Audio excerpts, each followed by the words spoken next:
Let's go.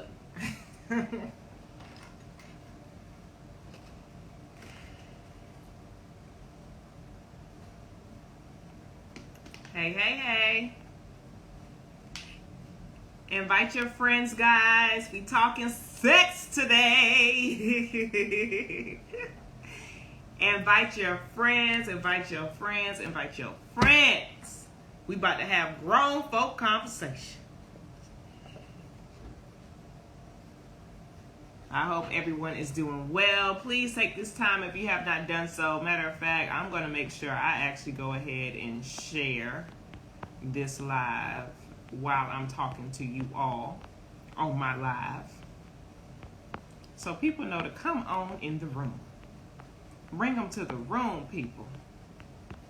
So if you're coming in and it seems like I don't see you, it's only because I'm sharing my live with as many people as possible right now. There we go. There we go. Welcome, y'all. Welcome, y'all. I am so excited today because we're going to be talking about sex today, y'all. And y'all know, if it's one thing people love to talk about, it's sex. Now, before I bring on my special guest, it's a few household announcements, okay? One, all right, is the fact that I know if you're used to me doing my lives at this point from the actual studio, okay, I'm not there today. I'm at another undisclosed location, all right? But just bear with me while I'm in here. I know it may be a little different than how I normally do it, okay? Next, all right, make sure y'all tell me if y'all can hear me, okay, if there's any issues. All right. And then, all right, keep in mind that this is still Rapping Mimosas. Okay. I don't even have my mimosas today. All right. So we just going to be rapping. But it's fine. All right. Now, this is going to be sex. We are going to be talking with an actual sex therapist because I do want to make sure that people are actually getting informed. But it is still going to be some girl talk. It's definitely still going to be some freaky talk. All right, you guys have sent me a lot of questions, and I'm super excited to go ahead and read them out loud and talk to Jen about them. All right, just keep in mind, okay, that it's grown folk talk, so you may hear certain things. If sex is not something you are comfortable talking about or being a part of, by all means, keep going scrolling. But it's grown folk conversation. I'm about to bring Jen on, but before I do, you know I gotta play my theme song. Rapping mimosa, these bars in the holster. Pouring up a drink, put my name on the poster. Women who can rap make you come a little closer. Step out the whip, drop a tip to my chauffeur. New guest on my list, champagne's by my hips. It's time to get lit, you know what it is. Rap, and mimosas. All right, I'm bringing her on.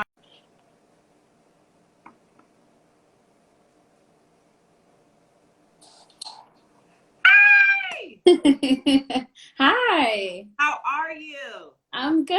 I'm good. How are you? Good. You look good. Thank you. Thank you. It's easy when you got makeup and lighting. Yes. Girl, don't do the lighting, girl. You look good. Thank you. Thank you. Well, I want to welcome you to my live, right, the LaShow Show, but also you know that we are doing Rapping Mimosas right now, except we don't have the mimosas.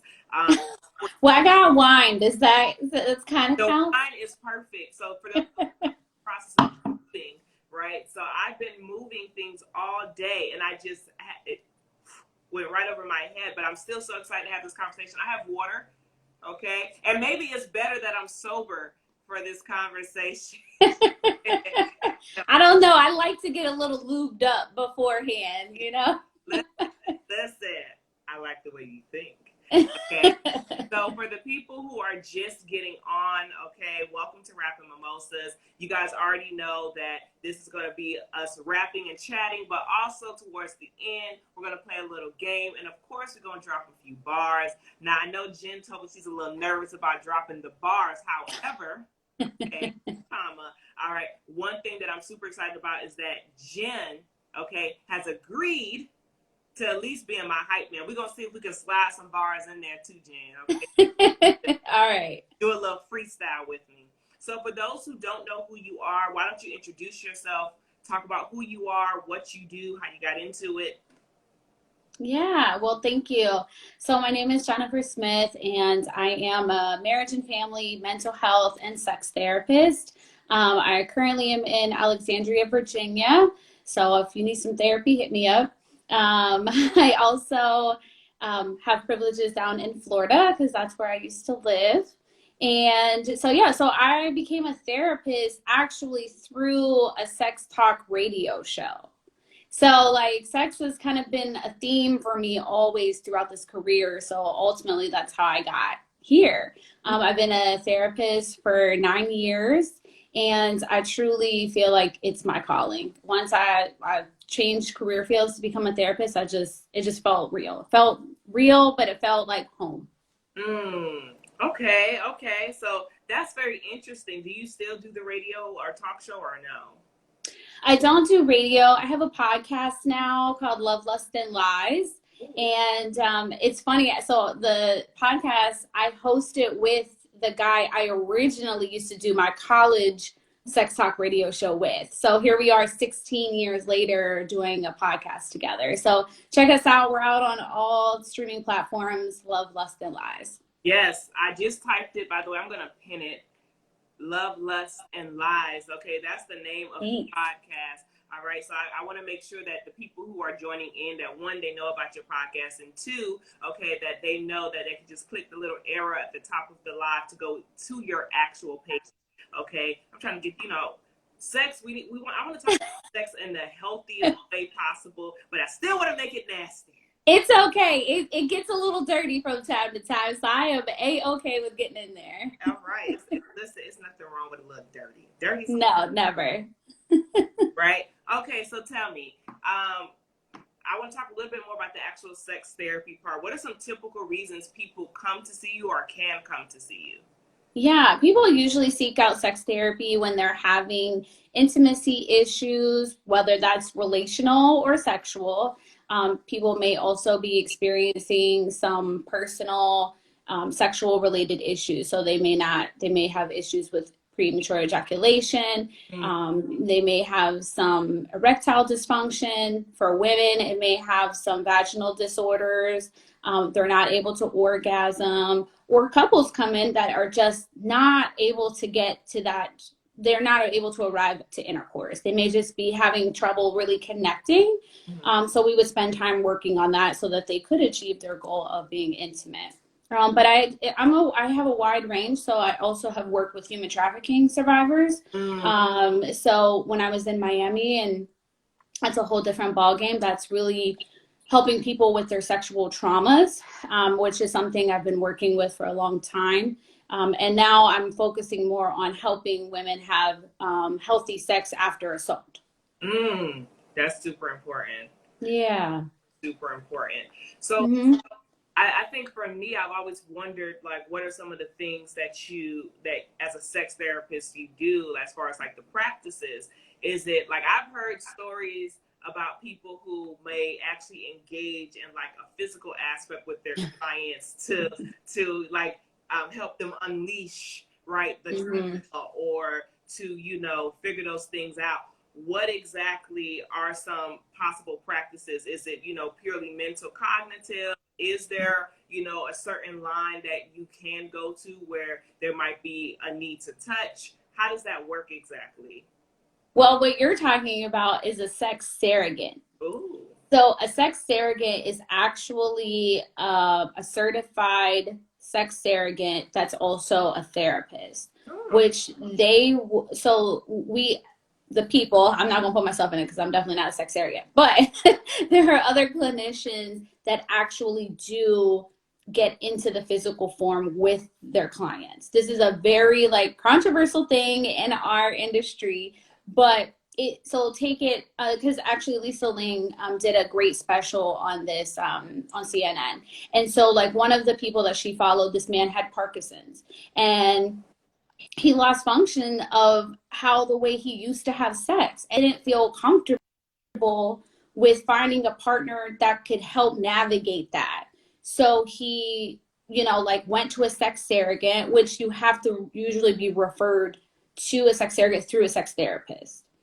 And that therapy is usually happening at the same time. So when you're with a sex surrogate, that therapy is usually a year long.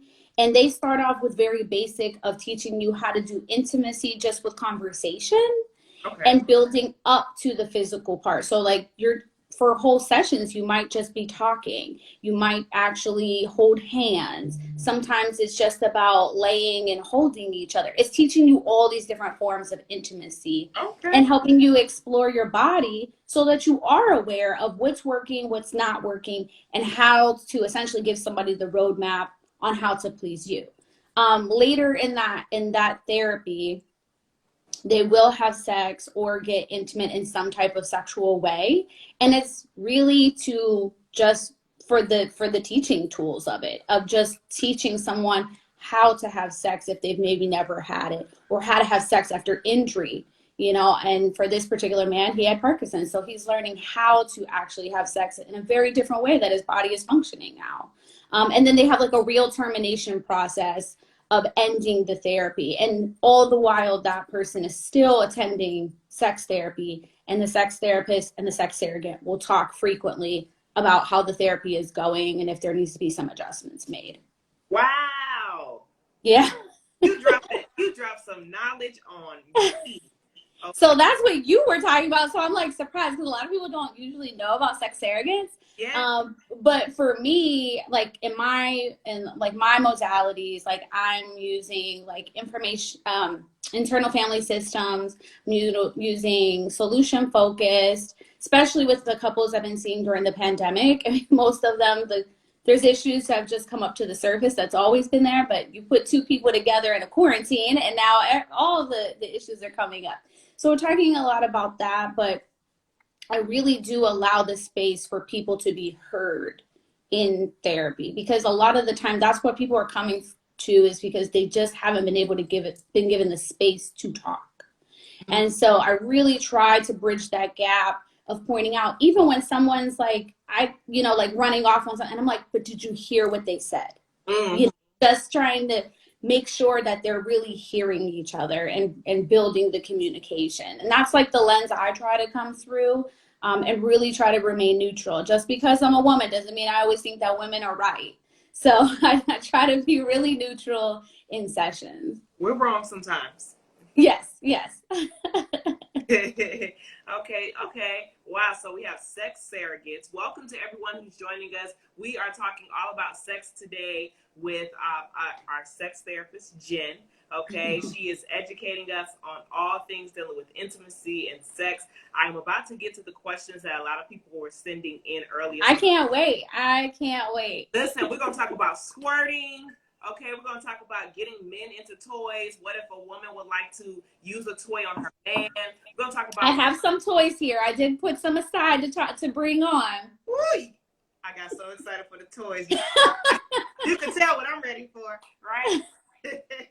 So I want to get to those questions, but I do want to go back a little bit, because we talked about intimacy, and I think that that's an important factor to talk about, to even lead into this factor of using toys or having conversations with partners, or even if you're single, because I am a single woman, even if you are single, being able to build that comfort within your own body. And as a woman who has suffered sexual trauma, in more than one situation, I've endured sexual trauma. Getting in tune with my body at times and being mentally present in sexual situations has been extremely difficult for me, right? So when it comes to building intimacy, I want to say first with yourself, because I feel like that's important. That's exactly what I was going to say. Yeah.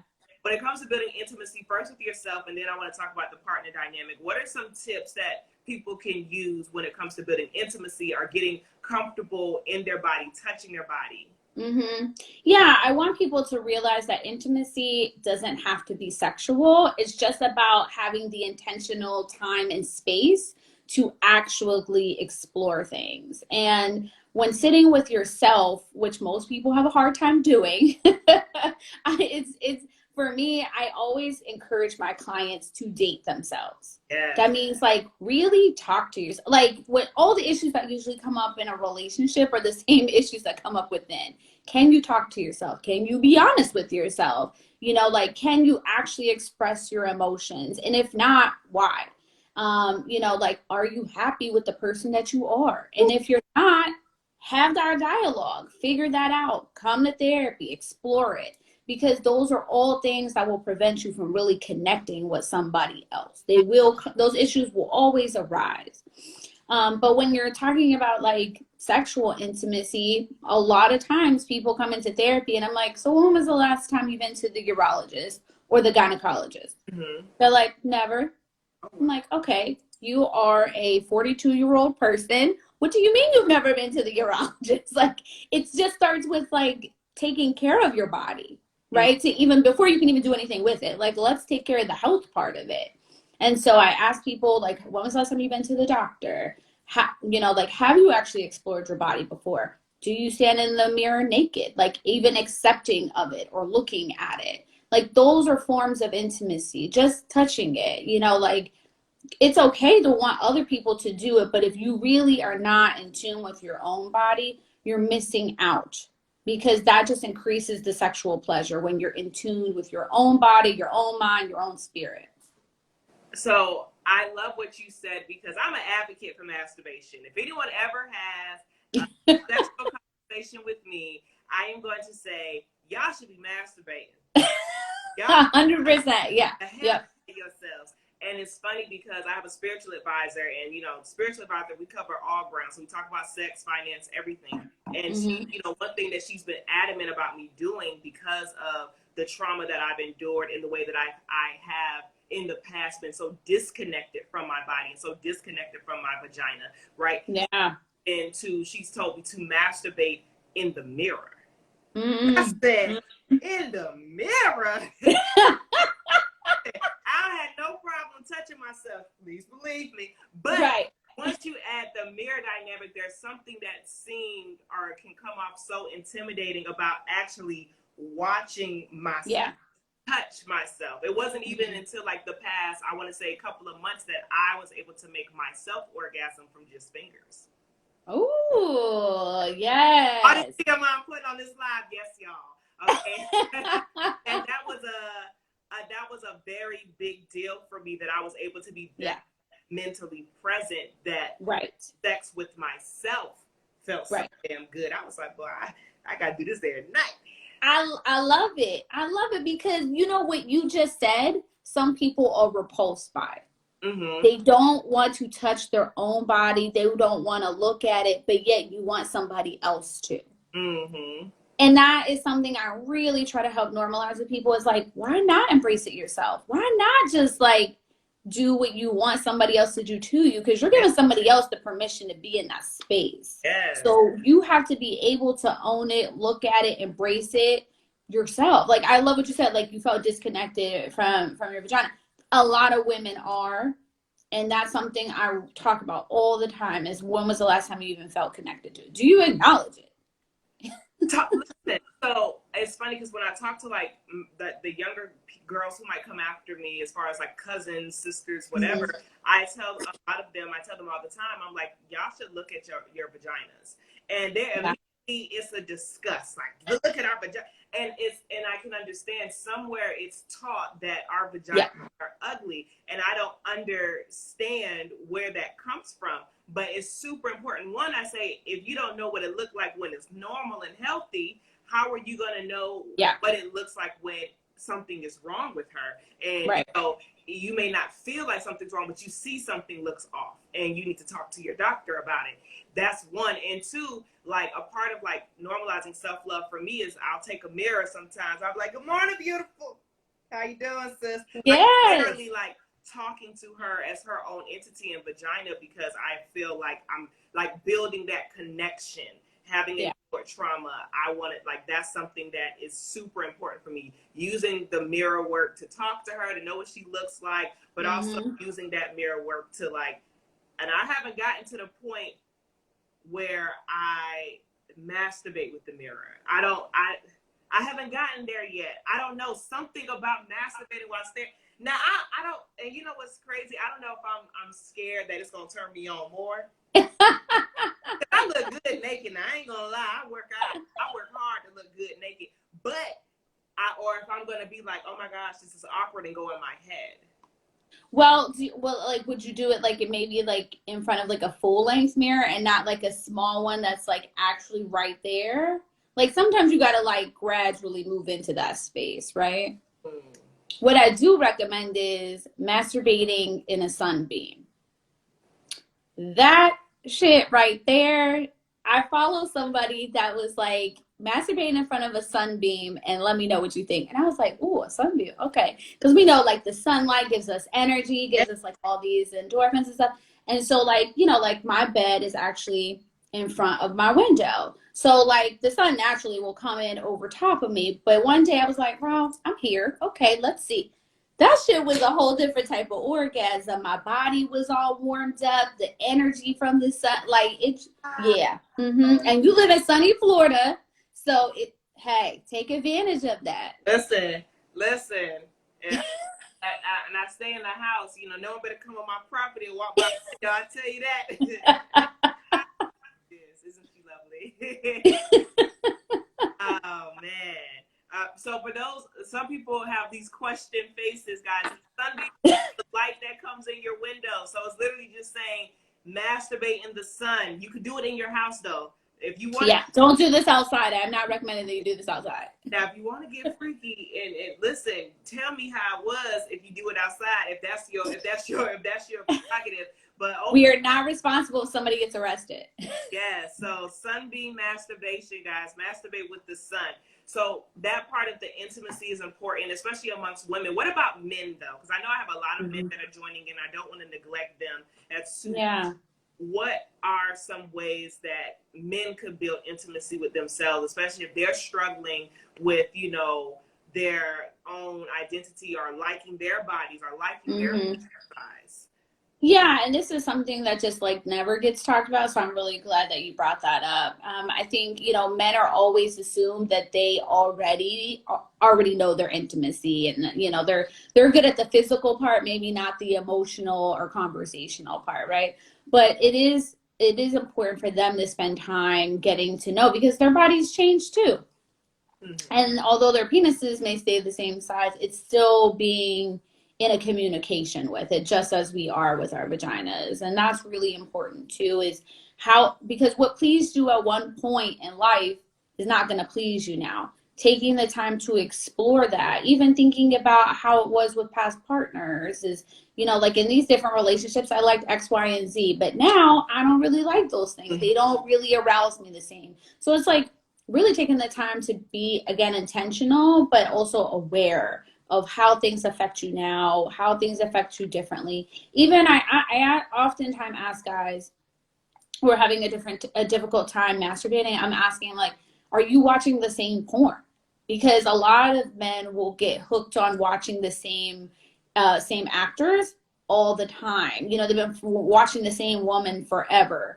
And I'm like, maybe you need to switch it up, or maybe you need to take a break, you know, from watching porn. Really try to be intentional with your body and get aroused by thinking, looking at something else that is not a video, you know, or just taking the time to arouse yourself, because you can't do that without other things prompting you. Yeah. But I think people always assume that you have to have something else. Okay. So what if they don't like their penis size, or, you know, because we know that there are some misconceptions about men and their bodies, just like there are with women and their bodies and their vaginas and tightness and things like that. Are there any healthy possible alternatives for men who want to increase their size, or they just need to find a woman who is happy with it? Yes, find a partner, because I don't want to make it all heterosexual, right? Like find a partner that is happy with your penis size.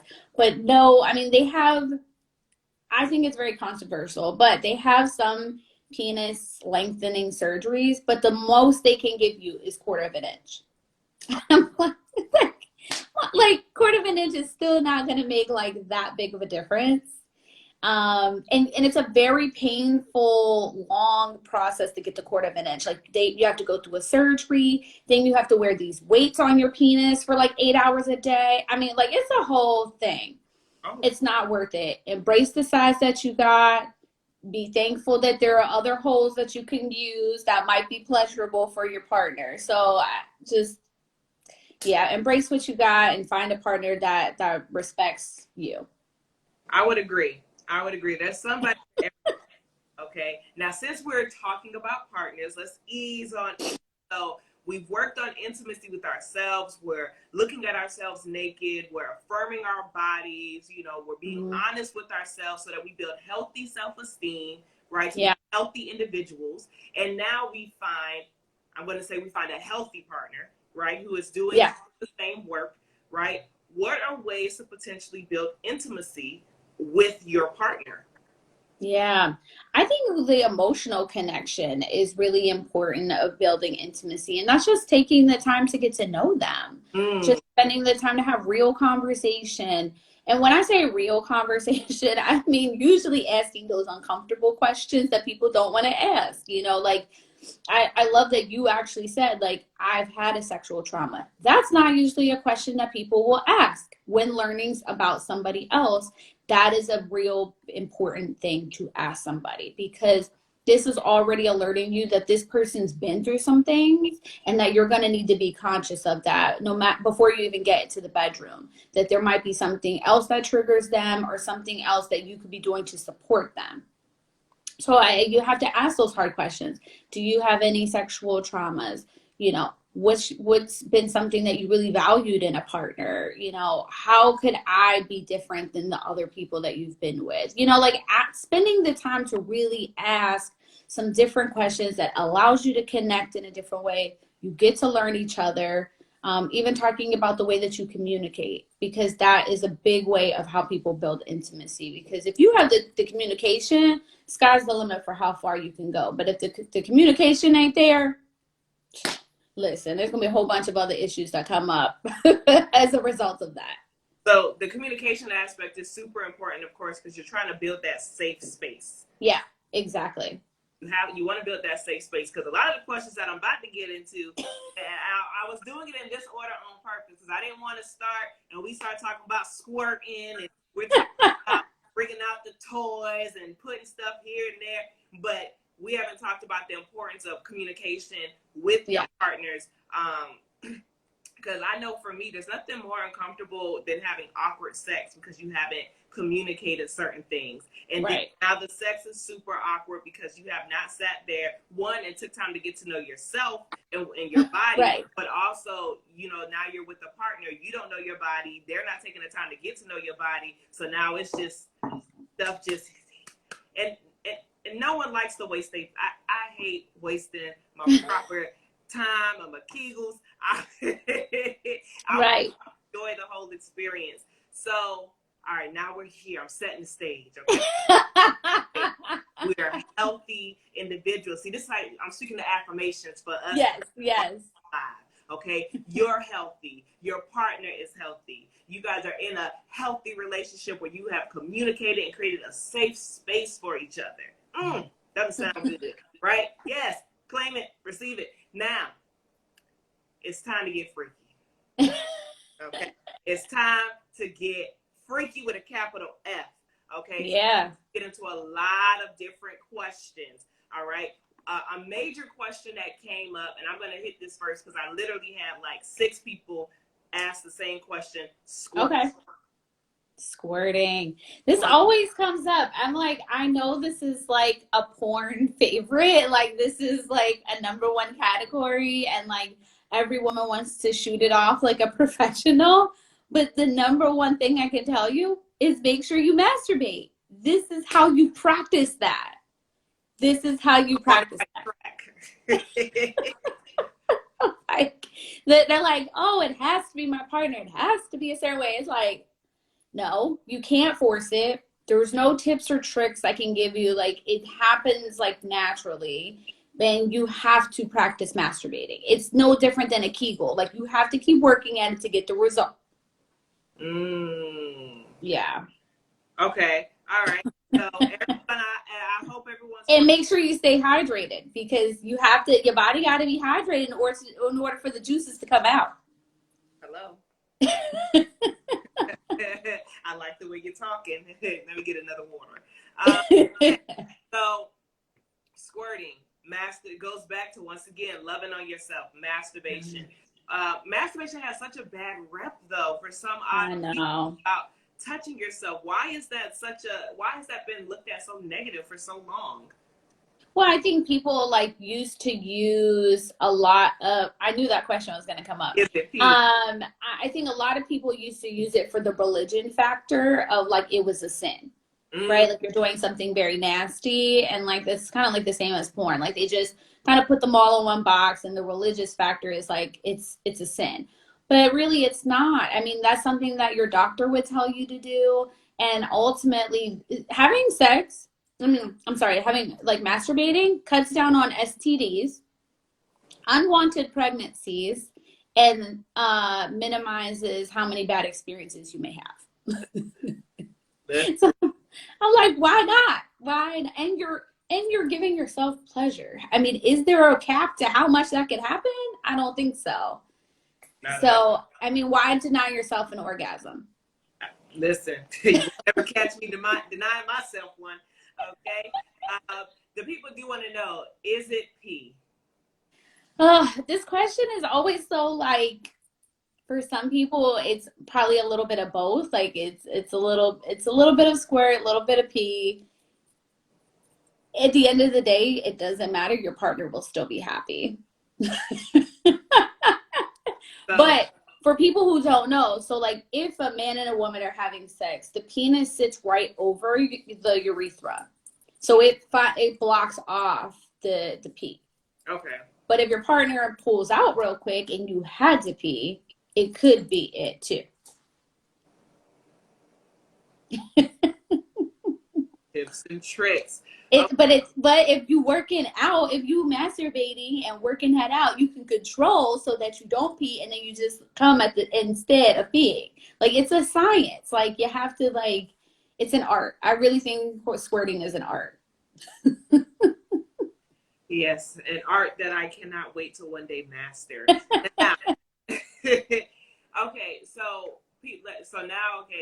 people are having sex, right? And then one of the questions that a lot of people ask about was really easing people into their kinks, like being able to like voice some of their sexual desires that they may have, whether it be bringing toys into the bedroom or wanting to do certain play around certain areas that some people may be uncomfortable with.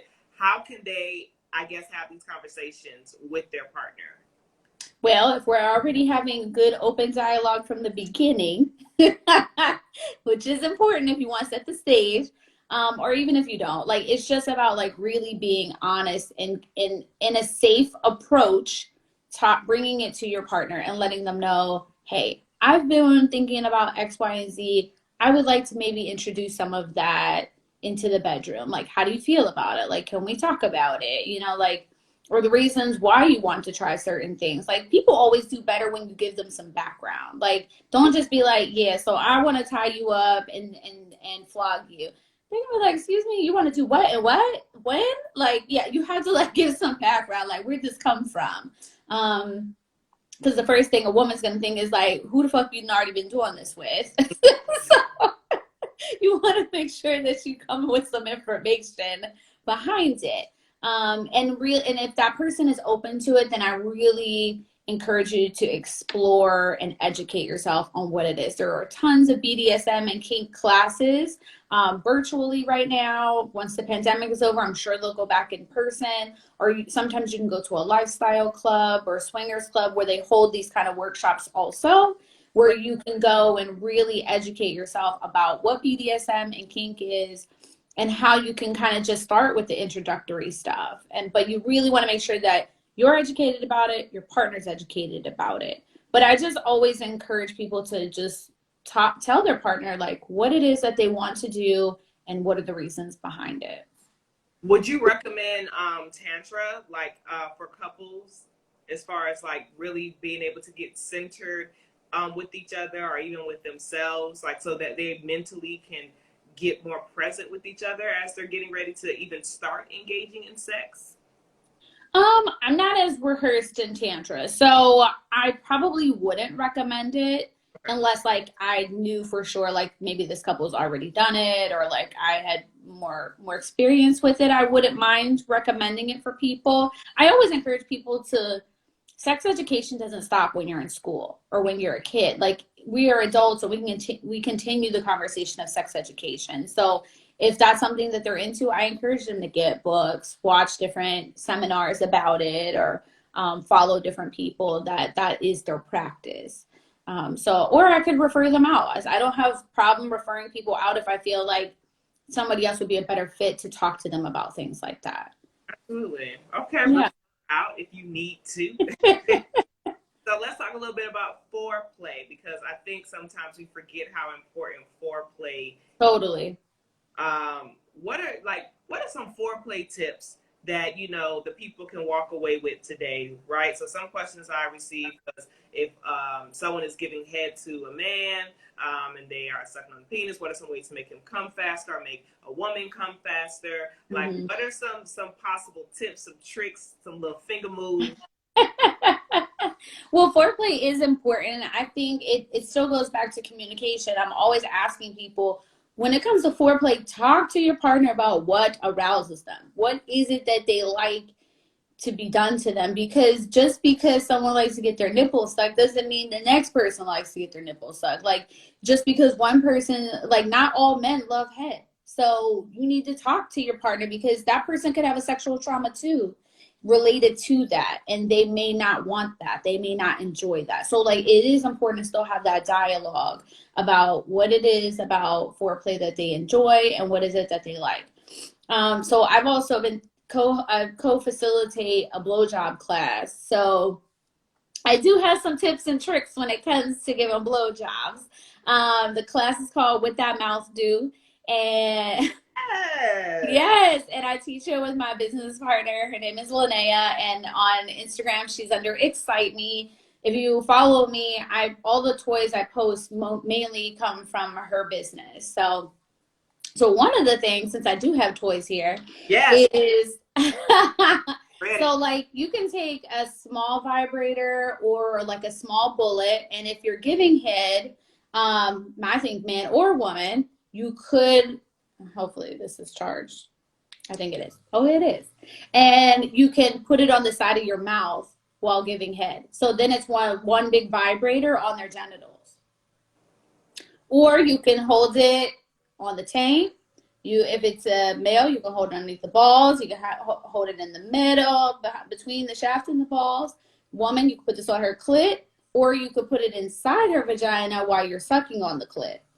So those are some different ways that you can use a small vibrator while giving head. I do not recommend, which I've had people do, is the bullets, because they're smaller. People have tried to put them in their mouth while giving head. Like, I do not recommend that. That is a whole, no, you could choke.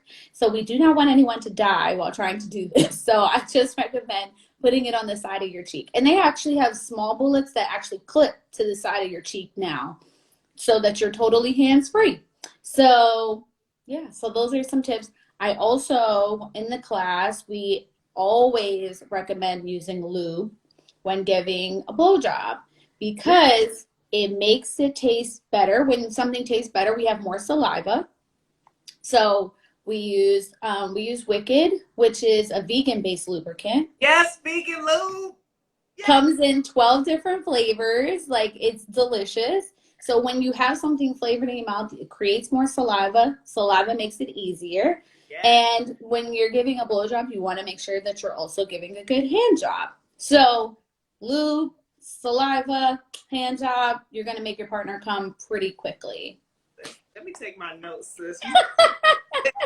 But what else with foreplay, like I just really want people to really ask the questions, because a lot of times people will try to come in and try to do something that the last partner didn't, like I've had plenty of people try to come in and eat ass. And I'm like, I don't really like that, so please don't do it. And they're Mm, like, oh, but my last girl, like, well, I'm not your last girl, and I don't like that. So like, please don't do it. yeah. Now, what I could tell you to do is you can suck on these nipples because that is something I'm definitely into. Like, you know, like you have to tell people.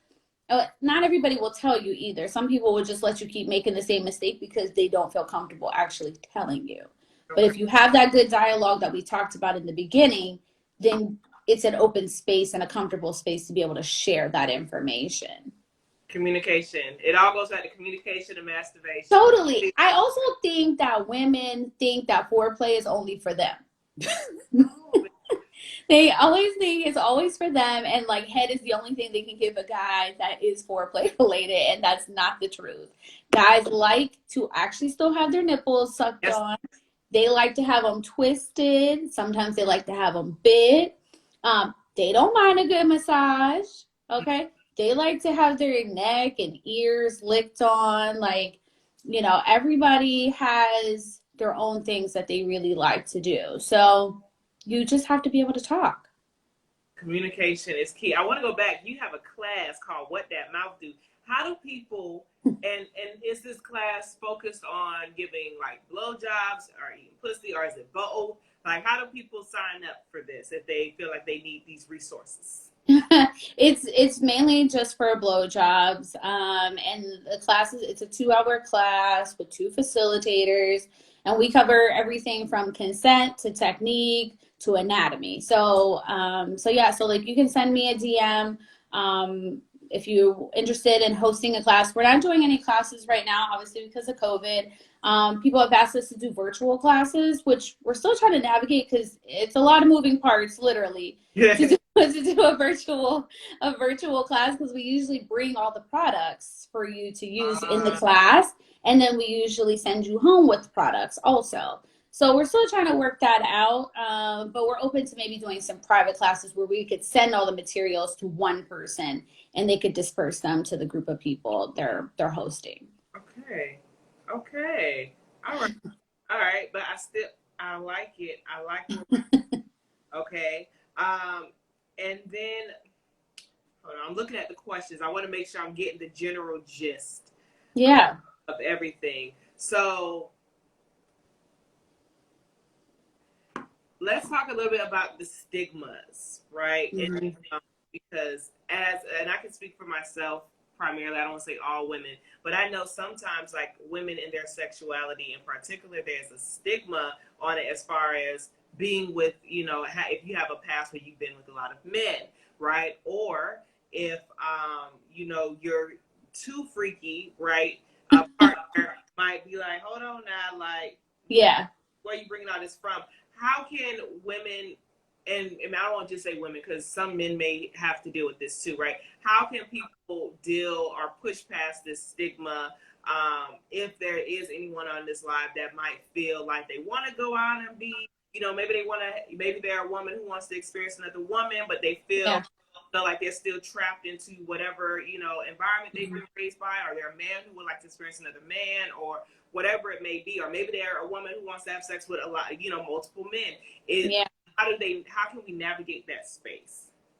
Well, I think it's important to like really be thinking about your intentions for wanting to do these things because there's a whole lot of different risks that come with any type of things that you're going to go outside and do, right? Just even regular intercourse, there's risk with that. So it's really about like thinking about like what are my intentions about doing that? But just know that there are safe communities out here to explore it. So like for myself, I guess like midway through the pandemic, I got on a fetish website because there were things that I wanted to explore that I had not done. And I was like, it's hard for me to explore that like out in my community because I don't want to run into a client, right? Like that might also be in that same community.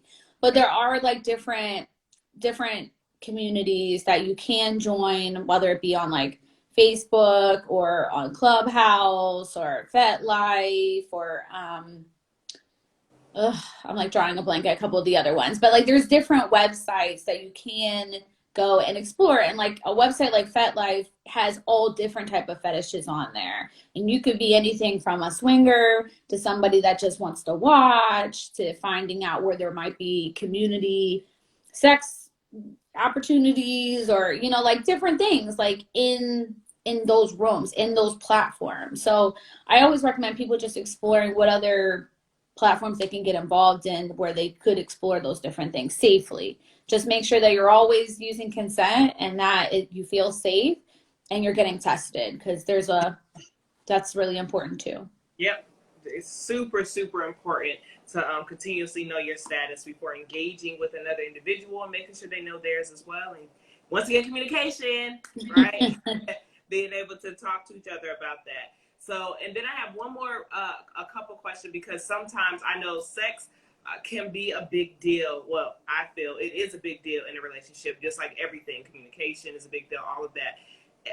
If you are with a partner who maybe their sex drive is not as high as yours, right? Yeah.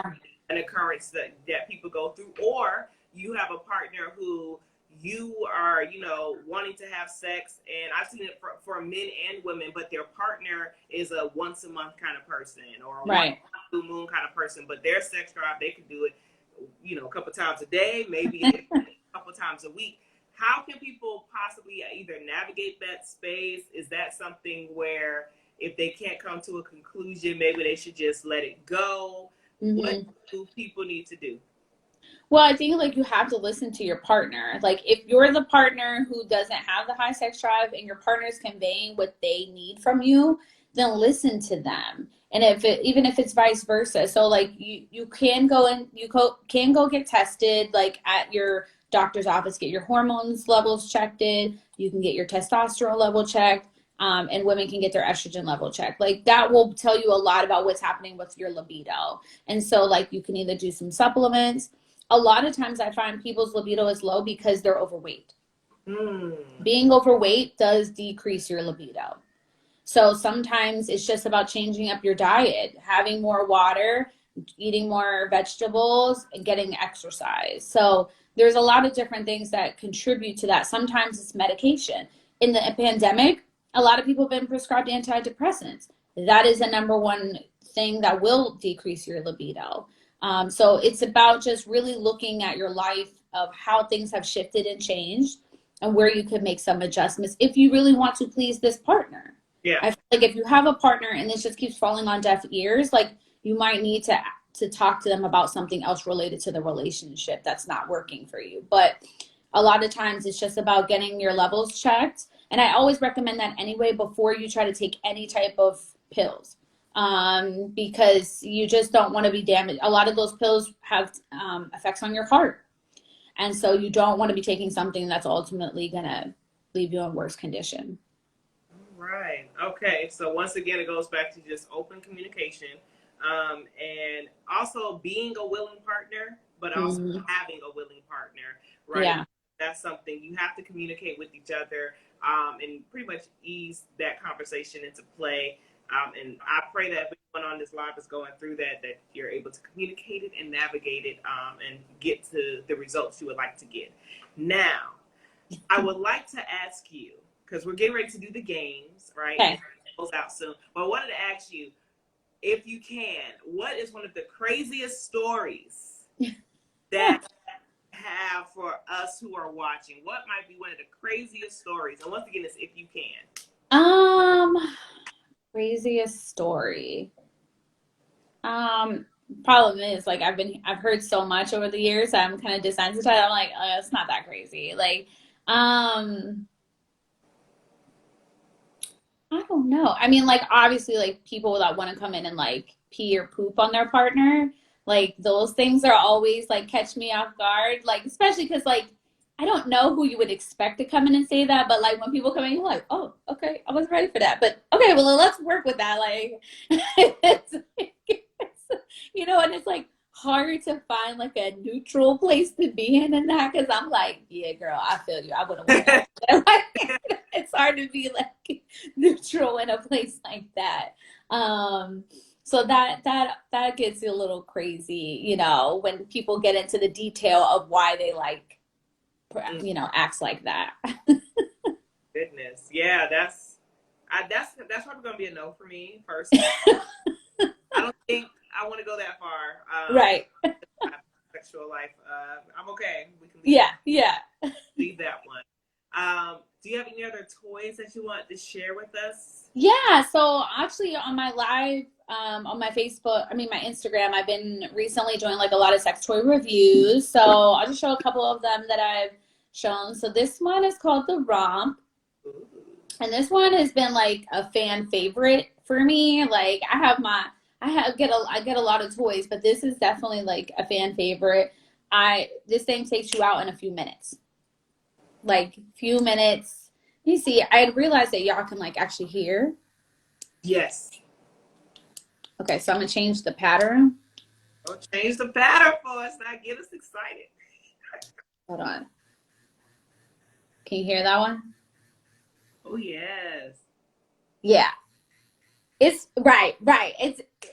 And we had to go through 6 settings to get to this one. So like if you make it to this, like yeah.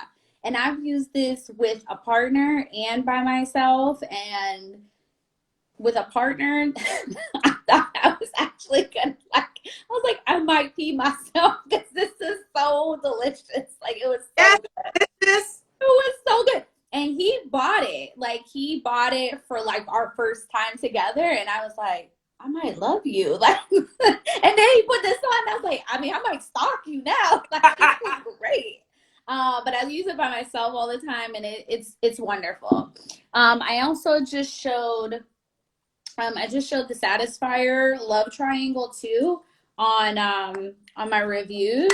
This one actually sucks on your clit. This one sucks on your clit, and the whole piece actually vibrates. And it also connects to a Bluetooth. So it connects to your phone. Down out, girl. And vibrates to the beat of the music on your playlist. So if I listen to Jasmine Sullivan, own it. Yep. Oh. This will get you downloading songs you ain't never even heard of because of the beat. It's just like, well, what kind of rock songs are out now? What kind of house song? Like you just start, But this is a really beautiful toy, like aesthetically, like one of the most beautiful ones I've ever seen. So this is also good for a partner because you could put that piece on your clit while you're getting head. So like I think it's great. And then one of the other ones. Oops. Yeah, so the other one, this one is I've been recommending to people that have been quarantined together. So this is the vibrator that goes in your panties. Yes. And the remote. So I'm like, for people that are working from home still with their partners, let your partner put this on and you control it from the opposite room. Makes a Zoom meeting very interesting, but the foreplay is pretty much done for you. So by the time y'all get done with work or get done with the Zoom call, your partner's ready to go.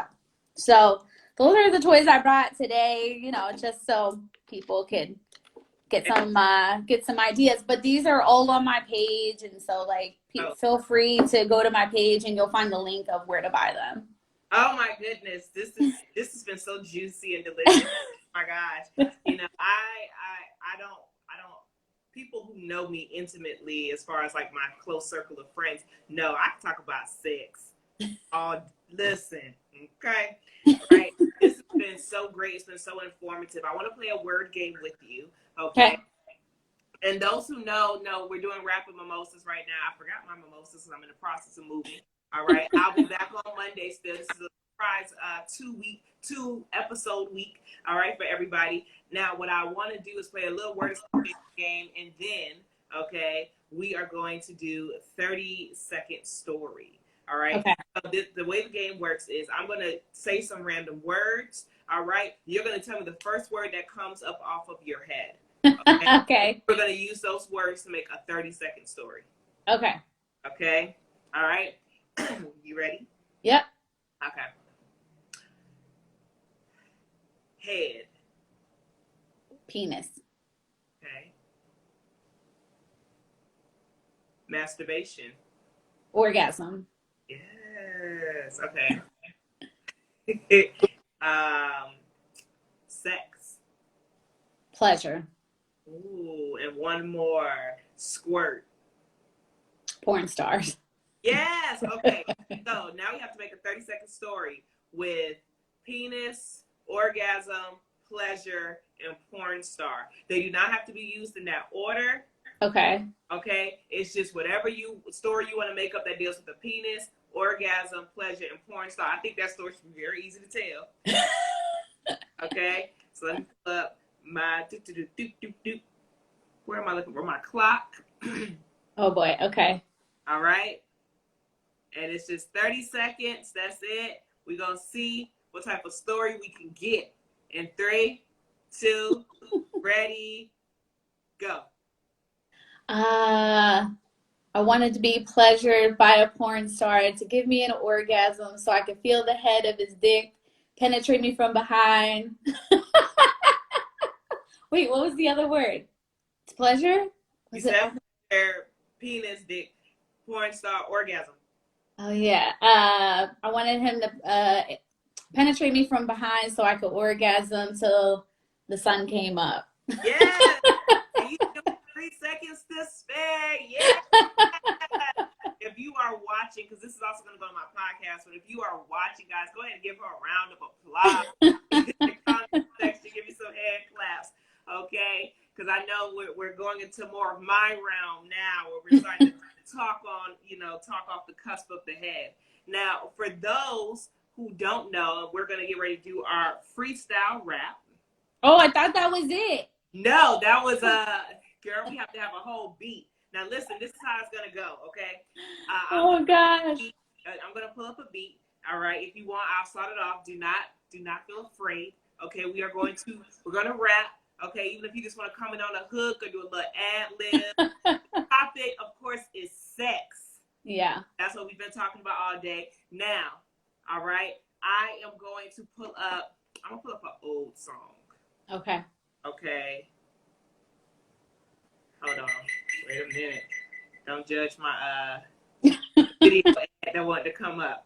I'm going to pull up an old song. And once again, we're just talking on the beat. Okay. Today's topic is all about sex. Oh boy. Hey. Oh, okay. This is not what I thought it was. Okay. It's just it's lovers and friends. Mm-hmm. Okay. So just go lovers and toys. Okay. I like it. You want to start off, or you want me to try to start off? You go ahead. I'll jump in. We're just having fun, guys. Okay. Yeah. We've been talking about sex, and I'm starting to get wet, so it's time to head home. Yeah. Pull out my vibrator. Lay on the bed, fresh out the shower, baby.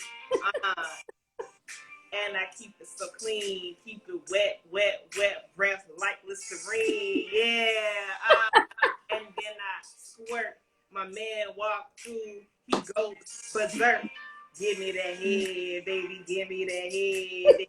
Stay on down, and I ride them in bed. Yes. And we going for hours. Back spasms, yeah, we going for hours. Hey. Yes, lovers and toys. Hey.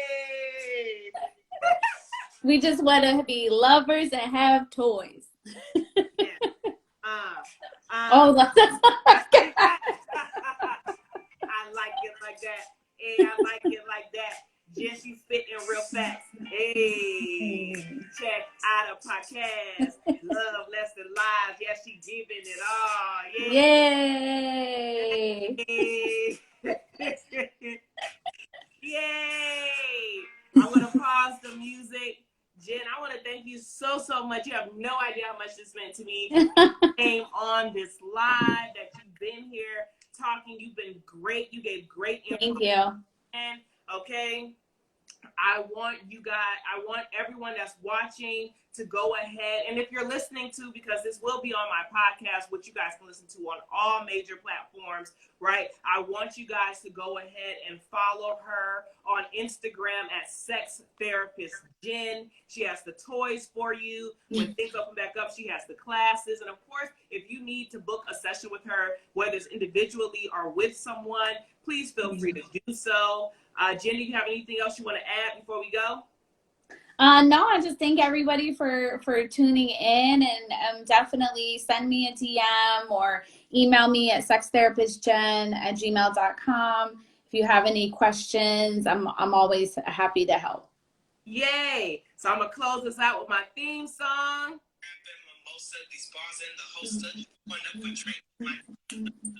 Women who can rap make you come a little closer. Step out the whip, drop a tip to my chauffeur. Yes. On my list, champagne top. Y'all know what it is. It's time for rap and mimosas. Thank you guys for tuning in. Thank you, Jen. You were great. Bye. Thank you. Bye.